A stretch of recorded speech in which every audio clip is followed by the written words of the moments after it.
இலக்கிய ரசிகர்கள் அனைவருக்கும் என்னுடைய இந்நேர இனிய வந்தனங்கள். இன்றும் கூட ஒரு நல்ல இலக்கிய சிந்தனையோடு உங்களை சந்திக்கிறேன். எங்களுடைய அன்றாட செயற்பாடுகள் நல்வினை தீவினை பாவம் புண்ணியம் என்கின்ற அடிப்படையிலே இருப்பதை எங்களுடைய சமயங்கள் வரையறுத்து சொல்லும். பிறருக்கு நன்மை பயக்கக்கூடிய, பிறரை எந்த விதத்திலும் துன்புறுத்தாத நல்ல விடயங்கள் புண்ணியங்கள் என்கின்ற வரிசையிலே அடங்குகிறது. நாங்கள் பிறருக்கு செய்கின்ற நல்ல காரியங்கள் எல்லாம் இந்த புண்ணியம், தீய காரியங்கள் எல்லாம் பாவம் என்கின்ற அளவிலே இருக்கும். நாங்கள் கோயிலுக்கு போகிறோம், கோயிலிலே தொண்டு செய்கிறோம், அந்த தொண்டு புண்ணியமான காரியம். கோயில்களில் சென்று நாங்கள் செய்கின்ற செயல்களில் கூட பாவங்கள் சேரும் என்று எங்களுடைய முன்னோர்கள் சொல்லுகிறார்கள். நாங்கள் மிக கவனமாக இருந்து காரியங்களை செய்ய வேண்டும். எங்களுடைய மனம் மொழி மெய்களால், அதாவது செயல் சொல் எண்ணம், இந்த மூன்றுமே நல்வினையாகவும் அமையலாம், தீவினைகளையும் உண்டாக்கலாம். நல்ல வினைகளையும் உண்டாக்கலாம், தீய வினைகளையும் உண்டாக்கலாம் என்பது எங்களுடைய சமயம் வலியுறுத்தி சொல்லுகின்ற முக்கியமான விடயம். இந்த அடிப்படையில் இது சில வேளைகளிலே கொஞ்சம் அச்சத்தையும் உண்டு பண்ணுவதுண்டு. பயந்த சுபாவத்தோடு வந்து அப்படி செய்யலாமா, இப்படி செய்யலாமா, கடவுளை தொடலாமா, இது எல்லாமே அடிப்படையிலே கவனிக்க வேண்டிய ஒரு விடயம்தான். நோக்கம் சரியானதாக இருந்தால் எதுவும் செய்யலாம். நோக்கம் சரியானதாக இருக்க வேண்டும், நோக்கம் நல்லதாக இருக்க வேண்டும்.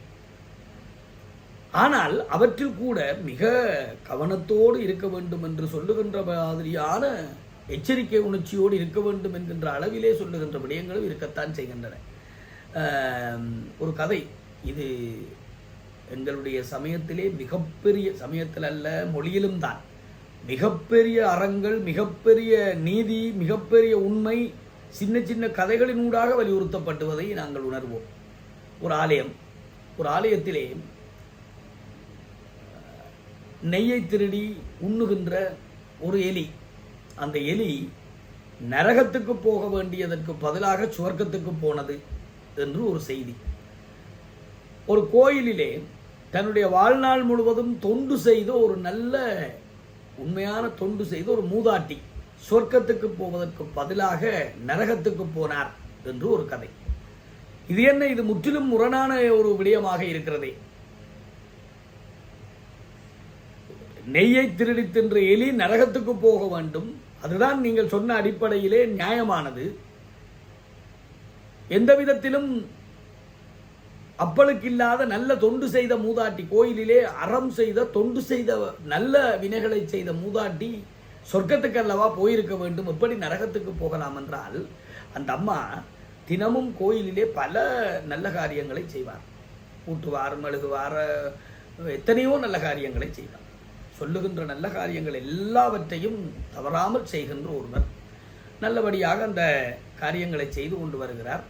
விளக்கு போடுவார். விளக்கு போடுகிற போது திரியை நசித்து அந்த விளக்கை ஏற்றிவிட்டு கையிலே இருக்கக்கூடிய எண்ணெயை தலையிலே தடவிக்கொள்வார்.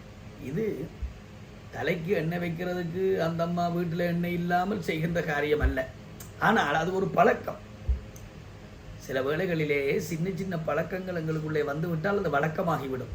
தொடர்ந்து செய்கிற போது அது எங்களை அறியாமல் செய்ய பழகிவிடுவோம். அப்படி செய்கின்ற ஒரு பழக்கமாகிவிட்டது.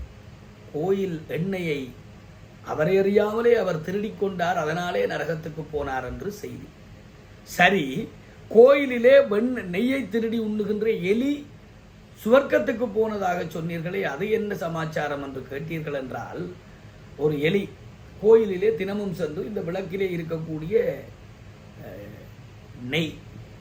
எண்ணெய், அந்த மாதிரி ஏதோ நெய் என்ன வைங்களேன், அந்த வெண்ணையோ நெய்யோ அதை உண்பது வழக்கம்.